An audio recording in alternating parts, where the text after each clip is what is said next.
चिखली तालुक्यातील भरोसा येथील गणेश भाऊ थुट्टे आणि रंजनाताई थुट्टे या दाम्पत्याने 4 दिवसांपूर्वी आपली जीवनयात्रा संपवली। या शेतकरी दाम्पत्याला आत्महत्या करावी लागली ही दुर्दैवी घटना खरं म्हणजे प्रचंड चीड आणणारी आहे। या महाराष्ट्रामध्ये कृषी मंत्री बेताल वक्तव्य करण्यात आणि रमी खेळण्यात गुंग आहेत आणि महाराष्ट्रात एका ठिकाणी दोघांनाही पती पत्नीला आत्महत्या करावी लागते यासारखं दुर्दैव मला असं वाटतं कुठलंही नसेल। आज या कुटुंबावरचा आई आणि वडील असा दोघांचाही हात निघून गेलेला आहे। आज यांचा एक मुलगा आणि दोन्ही मुली असा हा परिवार आज उघड्यावर पडलाय।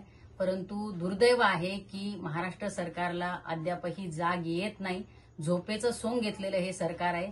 निदान आता तरी तुमच्या वैयक्तिक सगळ्या कुरघोड्यांना बाजूला ठेवून महाराष्ट्रातल्या शेतकऱ्यावर काय प्रसंग ओढावतोय याचा विचार करा आणि निदान आता तरी कर्जमाफी जाहीर करा।